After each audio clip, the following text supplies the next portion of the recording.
श्री श्री राधा रमणो जयति। भजनिताई गौर राधे श्याम, जप हरे हरे राम। चरित सुधा श्री श्रीमद राधा रमण चरणदास देव बाबा जी महाशय। बड़े बाबा का जीवन चरित्र। मूल बंगला संपादक प्रकाशक श्री रामदास बाबा जी। दशहरे पर काली बाबू से मिलन। आज गंगा तट पर बड़ी भीड़ है। पूर्व बंग निवासी यात्रियों की चहल पहल तथा उल्लू ध्वनि और बाउल संप्रदाय वैष्णव के गान से दिशाएं गूंज उठी हैं। बाबा जी महाशय भी अपने दल के साथ कीर्तन लेकर निकले हैं। वे एक और ही प्रकार का नया पद गा रहे हैं। जय जय श्री चैतन्य, जय जय शब्द हल नदे पुरे, जय गौरांग नाम बले धरे घरे घरे, के गंगा तीरे के गंगा नीरे, सघने बलछे श्री चैतन्य, अधन्य कलिरे धन्य करिबारे, निताई चैतन्य नदिया नगरे, प्रेमेर हिल्लोले भासाले सकले, बस नीलाचले बसाले भासाले सकले, आज प्रेमे परिपूर्ण सवार हृदय, जय गौरांग बले जाबो ब्रजपुरे, नदेर चांद आमय निबिन केशे धरे, अधम चरणे रे रेखो नाको दूरे, प्राण सपिनाम ए गंगांगा पाए। चैतन्य की जय हो नदी भर में जय जय का रौ गूंज गया। कोई गंगा तीर पर, कोई गंगा जल में खड़े हो श्री चैतन्य नाम जोर जोर से उच्चारण करने लगे।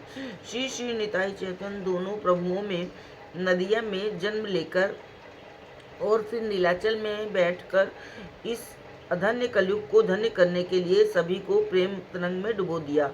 सभी का हृदय प्रेम से परिपूर्ण है। मैं गौरांग देव की जय बोलता हुआ व्रज को जाऊंगा।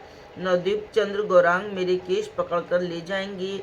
गौर, मैंने आपके श्री चरणों में प्राण सौंप दिए हैं। कृपा कर इस अधम को अपने से दूर न कीजिए। बहुत देर तक कीर्तन आनंद भोग करने के बाद कीर्तन समाप्त किया और सभी ने प्रेम पूर्वक नाचते नाचते गंगा में अवगाहन किया। स्नान कर जैसे ही किनारे पर आए, एक गौरवर्ण महापुरुष इन लोगों के आगे आकर उपस्थित हुए। आगंतुक महापुरुष के मस्तक पर बड़े बड़े केश थे। शरीर पर गेरुआ वस्त्र, आंखें झलझल कर रही थीं। उनका नाम प्रेमानंद भारती था। देखते ही उन्होंने बाबा जी महाशय ने परस्पर प्रेमालिंग किया। दोनों कीर्तन आनंद में नृत्य करते करते साथियों सहित आश्रम को लौट आए। रात्रि के अंतिम पहर में बाबा जी महाशय ने नवदीप दास और चैतन्य दास को हरिनाम करते करते नगर भ्रमण कर लौट आने की आज्ञा दी। वे दोनों भज गौरांग कह गौरांग लह गौरांगेर नाम रे पद गाते गाते जैसे ही चारी चढ़ा चौरी चौरा मोहल्ले में पहुँचे, एक गौरवर्ण दीर्घाकार ब्राह्मण ने अपने घर से निकलकर पूछा, तुम कहाँ रहते हो? तुम्हारे साथ और कौन है? नवदीप दास ने कहा, हमारे साथ और एक गुरु भाई हैं। हम सब श्री गुरुदेव के साथ अधिकांश समय कांधाधारी अखाड़े में रहते हैं। इतना कह पूर्वत नाम करते हुए चल दिए। जितनी देर ये लोग दिखाई देते रहे और हरि नाम की ध्वनि सुनाई पड़ती रही, गौरवर्ण बाबू मंत्रमुग्धवत उस ओर देखते रहे। जब उनका दिखाई देना बंद हो गया, बाबू घर के भीतर चले गए। ये ब्रजलाल बंदोपाध्याय के मध्यम पुत्र कालिदास बंदोपाध्याय थे, जो कृष्णनगर में मुखियारी करते थे। कोई 6 दंड के समय उन्होंने अपने किसी परिचित सज्जन से कहा, देखो, अनुकूल नवद्वीप में एक नए महात्मा आए हैं, चलो उन्हें खोजें। दोनों ने कांधाधारी अखाड़े होकर गंगा के किनारे किनारे बहुत देर तक खोज की, पर किसी साधु का पता न पाकर लौट आए। दूसरी बार दोपहर के बाद जब कालिदास अकेले साधु की खोज में निकले, तो उक्त अखाड़े में पहुंचते ही देखा कि एक महापुरुष बैठे हैं। काली बाबू को देखते ही महापुरुष उठे और उन्हें आलिंगर कर बैठने को आसन दिया। काली बाबू कहने लगे, गत रात्रि मैंने स्वप्न देखा कि श्रीवास आंगन में महाकीर्तन हो रहा है और उसके बीच एक महापुरुष नृत्य कर रहे हैं। आहा, कैसी अपूर्व नृत्य भंगी थी। उन महापुरुष के अंग प्रत्यंग से आग की चिंगारियों की भांति तेज प्रस्फुटित हो रहा था। उपस्थित दर्शकवृंद आत्मविस्मत आनंद में डूब रहे थे। सभी महापुरुष की ओर एकटक देख रहे थे। मैं बहुत बारीकी से देख रहा हूँ। कि उन महापुरुष में और आप में कोई अंतर नहीं है। मैं दृढ़ विश्वास के साथ कहता हूँ कि आप ही वे महापुरुष थे।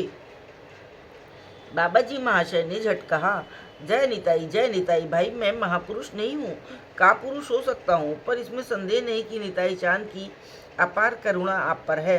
तभी तो उन्होंने श्रीवास आंगन में श्री गौरांग देव का भुवन मोहन नृत्य दिखाया।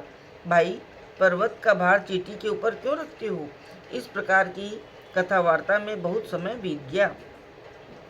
रात को बाबा जी महाशय ने कीर्तन आरंभ किया। सभी उन्मत्त थे। नवागत काली बाबू भी प्रेम विभोर हो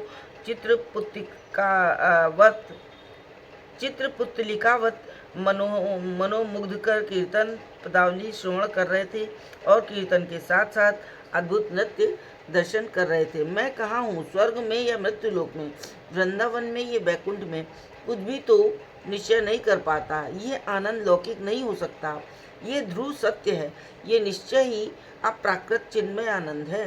काली बाबू ये कहते कहते बार बार प्रेमावेश में वाह्य ज्ञान शून्य हो गिर पड़ते थे। उनकी तत्कालीन अवस्था लेखनी द्वारा व्यक्त करना असंभव है। जिन्होंने उसका अनुभव किया है वही समझ सकते हैं कि उस दिन वे किस अनिर्वचनीय आनंद में मग्न थे। उसी दिन से वे बाबा जी महाशय के छोटे भाई बन गए। उन्हें सख्य रस प्रिय था। इस रस में मानो उनका जन्मसिद्ध अधिकार था, इसलिए उनके व्यवहार में सख्य रस की प्रधानता रहती थी। उनके व्यवहार को देख कभी कभी लोगों को भ्रम हो जाता था कि वे नास्तिक हैं, पर जब वे थोड़े समय भी उनका सत्संग कर लेते थे तो समझ लेते थे कि वे कितने ऊंचे अधिकारी हैं। इस प्रकार पूरी रात बीत गई, किसी को समय का ज्ञान न रहा। प्रभात हुआ तो देख सभी अवाक रह गए। क्रमशः धर्मदास राय, कालीनाथ चट्टोपाध्याय, गोपी कृष्ण चंद्र, श्रीनाथ गोस्वामी आदि अनेक स्थानीय भद्र लोग बाबा जी महाशय की ओर आकृष्ट होने लगे। पर बाबा जी महाशय नवद्वीपवासी भद्र पुरुषों के लिए अब भी वही राजन बाबू बने रहे। जय जय श्री राधे, जय बड़े बाबा की।